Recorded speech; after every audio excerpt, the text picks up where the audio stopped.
तो अगर पहला इश्क जख्म था ना, पहला इश्क अगर जख्म था तो दूसरा इश्क मलहम। अगर पहले इश्क ने मुझे सिखाया कि मुझे क्यों प्यार करना चाहिए, तो दूसरे इश्क ने मुझे सिखाया कि मुझे क्यों प्यार करना चाहिए।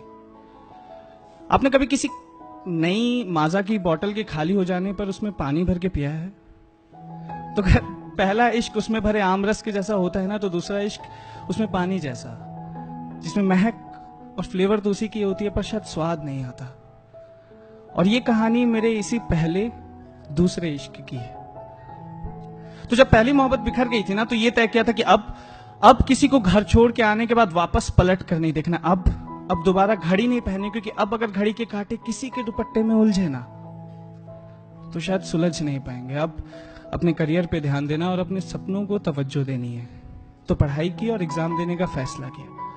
एग्जाम की डेट तय हुई 4 दिसंबर। शहर जयपुर। जयपुर की ट्रेन पकड़ी और जयपुर की ओर निकल गया। 2 स्टेशन तक ना कोई ट्रेन पे चढ़ा ना कोई उतरा। ऐसा लग रहा था जैसे किसी तूफान के पहले की शांति। और तीसरे स्टेशन पे एंट्री हुई उनकी, मीरा राजपूत।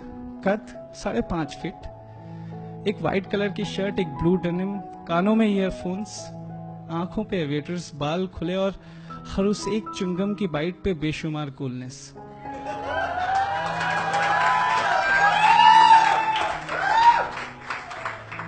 ऐसा लगता था ना, वो लगभग ताजमहल जैसी ही थी जिसे केवल मोहब्बत के लिए बनाया गया हो,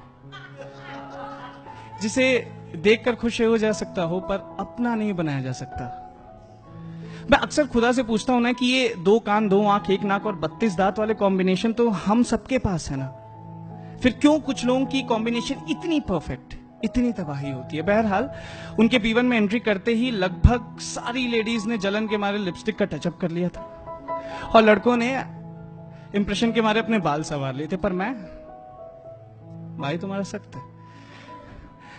मैं अभी अपनी किताबों में उलझाई हुआ था कि अचानक वो मेरे पास आई और बोली कि एक्सक्यूज मी, क्या मैं आपका ये लोअर बर्थ ले सकती हूँ? अब देखो, मैं हवाई जहाज में तो बैठा नहीं था जो खिड़की के बाहर के बादल इंपॉर्टेंट हो मेरे लिए। तो मैंने कहा ठीक है, हमें कोई एतराज नहीं, आप ले लें। फिर वो खिड़की के बाहर देखने लगे और देखते देखते अचानक मेरे ओर मुड़ी कि क्या तुम राइटर हो? मैंने कहा हाँ, पर आपको कैसे पता? उन्होंने कहा कि बस पता है। मैंने पूछा आप क्या करती हैं? उन्होंने कहा कि बरखुरदार, इंट्रोडक्शन करने के सिलसिले में सबसे पहले नाम पूछा जाता है, तो नाम पूछो तुम मेरा। ठीक है, तो नाम क्या हुआ आपका? उन्होंने कहा मीरा। और फिर जैसे मीरा रुकी ही नहीं, उन्होंने लगभग मुझे सब कुछ बता दिया। जैसे कि विराट कोहली उन्हें कितना पसंद है, जैसे कि कैसे वो क्लास 8 में पहली बार अपनी साइकिल से गिरी थी और अपना घुटना छिला लिया था, कि जैसे उन्हें कद्दू बिल्कुल पसंद नहीं। वैसे कद्दू हम में से किसे पसंद है?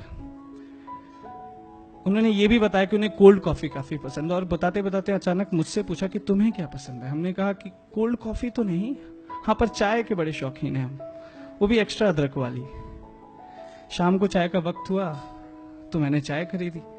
चाय जब खत्म हुई तो उन्होंने कहा कि चाय के पैसे। मैंने कहा कि कद्दू और कोहली के बीच ये पैसे कहां से आ गए?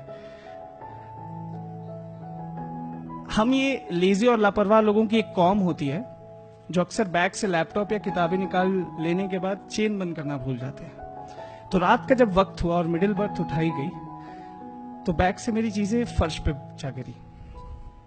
फर्श से मैंने चीजें उठाई, फ्लैश लाइट में अपने मोबाइल को, और किसी तरह बैग में रख के अपने बर्थ पे सोने चला गया। सुबह 6 बजे जब ट्रेन जयपुर पर लगी तो असंख्य लोगों का हुजूम चढ़ गया ट्रेन में। किसी तरह जद्दोजहद करते हुए मैंने अपना बैग टांगा और प्लेटफॉर्म पे उतर गया।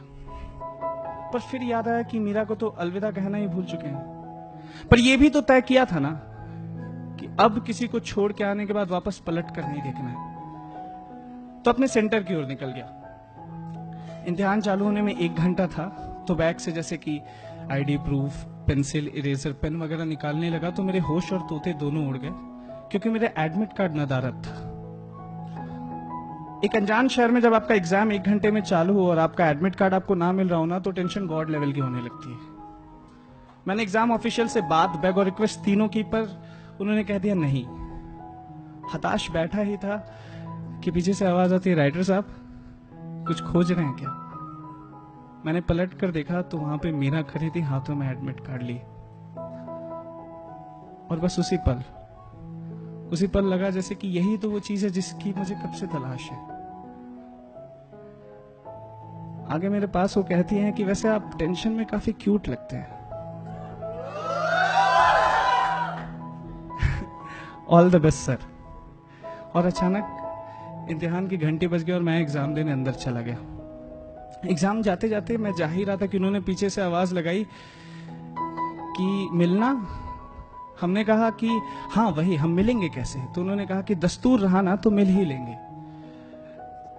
एग्जाम देने के बाद जब मैं लौटा एग्जाम के बाद, तो अब बस एक ही मकसद था जीवन में कि मीरा को खोजना है। स्नैपचैट, फेसबुक, ट्विटर, इंस्टाग्राम, सब पे कोशिश की, पर मीरा कहीं नहीं मिले हमें। हताश लौट ही रहा था कि बटवे में से 10 का एक नोट निकला जिसपे एक और दस्तूर लिखा था और दूसरी ओर मीरा का फोन नंबर। तो ये एहसास हुआ ना कि वो लोग जो कहते हैं कि जिंदगी में उन्हें मोहब्बत एक बार होती है, वो झूठ कहते हैं। मैंने उन्हें कहा कि हाय, चाय? उन्होंने कहा कि जयपुर के आजाद चौक पे सबसे फेमस चाय मिलती है, आएंगे ना? बात सिर्फ इतनी सी है कि अगली बार आपसे कोई खूबसूरत सी लड़की आपका लोअर बर्थ मांगे ना, तो उसे जरूर दे दें। शुक्रिया।